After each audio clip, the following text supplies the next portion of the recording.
Chers enseignants, enseignantes et élèves francophones et francophiles, salut et bienvenue à la revue de la leçon 28 de l'école du dimanche des adultes.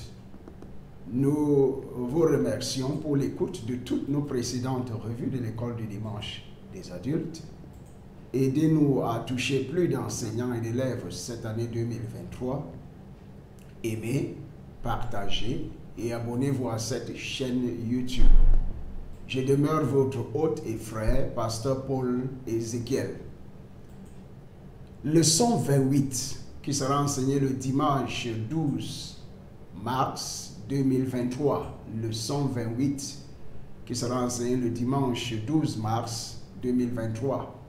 Le titre ou le thème d'étude est le christianisme et la richesse. Le christianisme et la richesse. Prions. Père, fais prospérer l'œuvre de ma main et bénis mon travail. Père, fais prospérer l'œuvre de ma main et bénis mon travail. Au nom de Jésus-Christ, nous avons prié. Amen. En connaissance préalable, l'enseignant doit permettre aux élèves de faire un rappel de ce qu'ils ont appris lors de la leçon de la semaine précédente sur le thème « Briser le joug de la pauvreté ». Et j'espère qu'à l'heure actuelle, ce joug a été brisé en permanence dans votre vie au nom de Jésus-Christ. Amen. En leçon d'aujourd'hui, en point d'ouverture, voici notre passage biblique, Luc 12, 15 à 21. Luc 12, 15 à 21. La Bible dit: puis il leur dit, gardez-vous avec soin de toute avarice, car la vie d'un homme ne dépend pas de ses biens, fût-il dans l'abondance. Et il leur dit cette parabole. Les terres d'un homme riche avaient beaucoup rapporté, et il raisonnait en lui-même, disant, que ferai-je, car je n'ai pas de place pour serrer ma récolte. En verset 18, et voici, dit-il, ce que je ferai. J'abattrai mes greniers, j'en bâtirai de plus grands, j'y amasserai toute ma récolte et tous mes biens. Et je dirai à mon âme, tu as beaucoup de biens en réserve pour plusieurs années. Repose-toi, mange, bois et réjouis-toi. Mais Dieu lui dit, insensé, cette nuit même, ton âme te sera redemandée. Et ce que tu as préparé, pour qui cela sera-t-il? Il en est ainsi de celui qui amasse des trésors pour lui-même et qui n'est pas riche pour Dieu. Que le Seigneur nous donne une compréhension profonde de ce passage biblique au nom de Jésus-Christ. Un verset à mémoriser. 1er Chronique 29-12. 1er Chronique 29-12. C'est de toi que viennent la richesse et la gloire. C'est toi qui domines sur tout. C'est dans ta main que sont la force et la puissance. Et c'est ta main qui a le pouvoir d'agrandir et d'affermir toutes choses. Ça, c'est le verset à mémoriser. Dans 1er Chronique 29-12. C'est de Dieu que viennent tout ce que nous possédons ici sur terre. En introduction de la leçon, la richesse est l'abondance de biens de valeur ou d'argent. Lorsque nous sommes riches, nous avons plus de ce que nous avons besoin pour mener une vie normale. La Bible contient plusieurs exemples de personnes bénies par Dieu avec de grandes richesses. Abraham, dans Genèse 13:2, Jacob, dans Genèse 30:43, Salomon, dans 1er Roi 10:23, Jeanne, dans Luc 8:3, et Joseph d'Arimathée, Matthieu 27, 57, Matthieu 27, 57, etc. Nous allons examiner ce que la Bible dit de la richesse et quelle devrait être l'attitude des croyants à son égard. Dans le journal L'Enseignant, il ne faut pas l'enseigner lors de la classe, c'est pour les études approfondies du passage biblique et de l'objectif de la leçon, des objectifs d'enseignement, du plan d'enseignement adopté lors de la revue des enseignants. Il ne faut pas enseigner cette partie lors de la classe. Et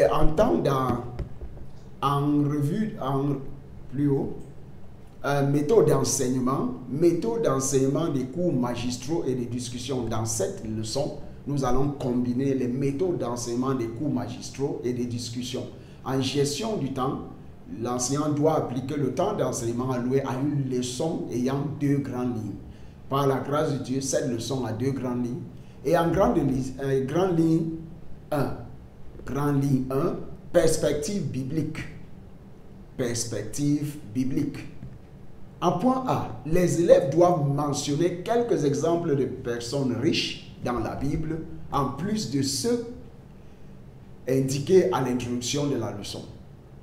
En point B, l'enseignant doit attirer l'attention des élèves sur les positions de la Bible en ce qui concerne la richesse, comme indiqué ci-dessus.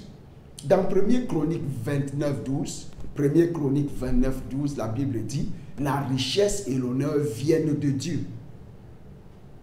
Dans le point 2, Deutéronome 28, 1 à 5, Dieu bénit ses enfants avec la richesse et l'honneur. Dans le 3e point, dans le psaume 112, 1 à 3, les maisons des hommes et des femmes qui craignent le Seigneur seront remplies de richesses et de biens.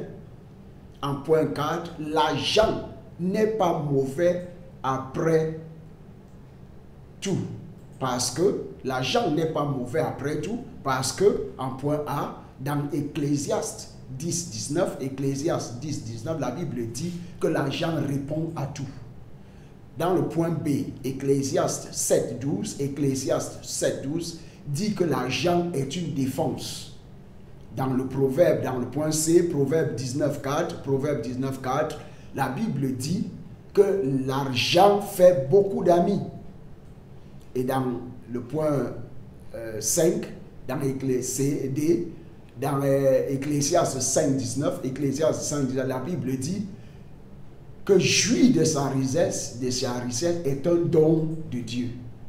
Dans le point C, à partir des points ci-dessous, l'enseignant doit demander aux élèves de dire si la richesse est bonne pour les croyants ou non. Dans le point D, l'enseignant doit permettre aux élèves de mentionner ce qui n'est pas bon dans la richesse. Par exemple, dans le point 1, l'amour de l'argent n'est pas bon car il est la racine de tous les maux. Dans 1 Timothée 6:10, la Bible dit car l'amour de l'argent est une racine de tous les maux.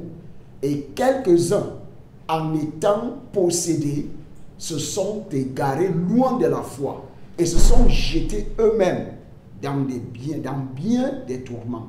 Dans le point 2, faire confiance aux richesses n'est pas bon.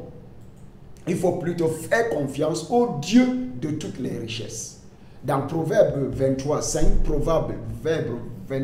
la Bible dit « Veux-tu poursuivre du regard ce qui va disparaître? Car la richesse fait des ailes, et comme l'aigle, elle prend son envol vers les cieux. » Dans Luc 12:15, la Bible dit « Puis il leur dit, gardez-vous avec soin de toute avarice, car la vie d'un homme ne dépend pas de ses biens, fût-il dans l'abondance. » Dans le point 3, s'enrichir par de mauvais moyens, des moyens douteux n'est pas bon, car ces richesses diminueront.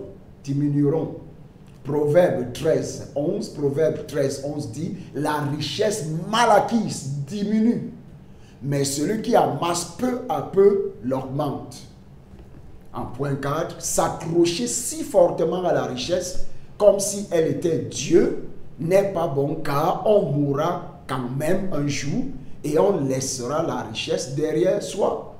Proverbe, Psaume 49, 10, Psaume 49, 10, la Bible dit, car ils laveront, les sages meurent, l'insensé et le stupide périssent également, et ils laissent à d'autres leurs biens. En point 5, poursuivre la richesse à l'extrême au détriment des autres valeurs fondamentales de la vie n'est pas bon, car la richesse est aussi vanité et ceux qui la poursuivent ne peuvent jamais être satisfaits. Dans Ecclésiaste 5.10, la Bible dit, celui qui aime l'argent n'est pas rassasié par l'argent, et celui qui aime les richesses n'en profite pas, car c'est encore là une vanité. En activité de classe 1, comment les croyants doivent-ils considérer ou gérer la richesse? Comment les croyants doivent-ils considérer ou gérer la richesse? Grande ligne de la leçon 2. L'attitude des croyants. L'attitude des croyants. En point A. En point 1. Les croyants ne devraient pas prendre pour pécheurs toutes les personnes riches ou toutes les personnes pauvres comme des justes. Dans Luc 16, 20 à 23, Luc 16, 20 à 23, la Bible dit, un pauvre nommé Lazare était couché à sa porte, couvert d'ulcères, et désireux de se rassasier des miettes qui tombaient de la table du riche. Et même les chiens venaient encore lécher ses ulcères. Le pauvre mourut, et il fut porté par les anges dans le sein d'Abraham. Le riche mourut aussi, et il fut enseveli. Dans le séjour des morts, il leva les yeux, et tandis qu'il était en proie au tourment, il vit de loin Abraham et Lazare dans son sein. Dans le point 2, les pauvres peuvent être des saints ou des pécheurs. Les riches également peuvent être des saints ou des pécheurs. Dans le point B, les directives suivantes pourraient aider les croyants à développer la bonne attitude face à la richesse. En point 1, ce n'est pas un péché pour un croyant d'être riche et de profiter des richesses. Dans 3 Jean 2, la Bible dit, bien-aimé, je souhaite que tu prospères à tous égards et sois en bonne santé comme prospère l'état de son âme. En d'autres termes, selon ce passage biblique, dans 3 Jean 2, Dieu veut et souhaite et désire que nous prospérons physiquement, au niveau de l'âme et au niveau de l'esprit. En point 2, la richesse doit être considérée comme un investissement de la bienveillance de Dieu confiée aux croyants. La richesse doit être considérée comme un investissement de la bienveillance de Dieu confié aux croyants. Dans 1 Chronique 29, 12, c'est de toi que viennent la richesse et la gloire. C'est de Dieu que viennent la richesse et la gloire. C'est de Dieu. C'est Dieu qui domine sur tout. C'est de la main de Dieu que sont la force et la puissance. Et c'est de la main de Dieu qui a le pouvoir d'agrandir et d'affermir toutes choses. En point 3, la richesse doit être considérée comme un véritable outil pour faire avancer les projets du royaume sur terre. À titre d'exemple, en point A, les croyants riches pourraient promouvoir des œuvres de charité et des programmes de bourse et d'études, s'occuper des orphelins, des veufs, etc. En point B, les croyants riches pourraient utiliser leurs ressources pour répondre aux besoins des serviteurs de Dieu. Dans Luc 8.3, la Bible dit, Jeanne, femme de Chuza, intendant d'Hérode, Suzanne et plusieurs d'autres qui l'assistaient dans de leurs biens. Dans le point C, les croyants fortunés devraient être fidèles à Dieu avec leur richesse en soutenant l'œuvre de Dieu. Dans Matthieu 6, 19 à 20, la Bible dit, ne vous amassez pas des trésors sur la terre, où la teigne, où la rouille détruisent, et où les voleurs percent et dérobent. Mais amassez-vous des trésors dans le ciel, où la teigne et la rouille ne détruisent point, et où les voleurs ne percent ni ne dérobent. En activité de classe 2, quelles sont les mauvaises manières ou attitudes dans la gestion de la richesse? Quelles sont les mauvaises manières ou attitudes dans la gestion de la richesse? En résumé, dans cette leçon, le christianisme et la richesse, Dieu n'interdit pas à ses enfants de s'enrichir par des moyens justes.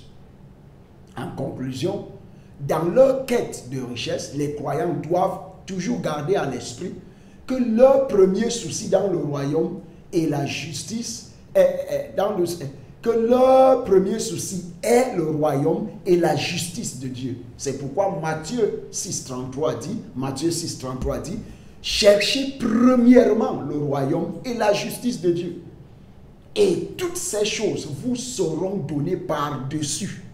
Quand vous cherchez premièrement le royaume et la justice de Dieu, toutes les richesses et toutes les possessions, tous les biens dont vous avez besoin ici sur terre, vous seront donnés par-dessus tout. Vous n'aurez même pas à demander, mais vous seront donnés puisque vous avez mis Dieu en premier lieu. En évaluation, point 1, que dit la Bible à propos de la richesse? Que dit la Bible à propos de la richesse? En point 2, comment les croyants doivent-ils gérer la richesse? Comment les croyants doivent-ils gérer la richesse? En prière de clôture dans cette leçon 28, prions. Père Tout-Puissant, donne-nous non seulement la richesse adéquate qui glorifiera ton Saint-Nom. Père Tout-Puissant, donne-nous seulement la richesse adéquate qui glorifiera ton Saint-Nom. Au nom de Jésus-Christ, nous avons prié. En devoir, mentionner 5 choses que les croyants ne doivent pas faire dans leur quête d'être riches. Mentionner 5 choses que les croyants ne doivent pas faire dans leur quête d'être riches. Ça, c'est une bonne leçon, le christianisme et les richesses, ou la richesse. Dieu veut que nous soyons riches, mais pour quelles raisons voulons-nous être riches? Moi, je veux être riche pour pouvoir faire avancer l'évangile dans le monde entier. Ça, c'est mon but.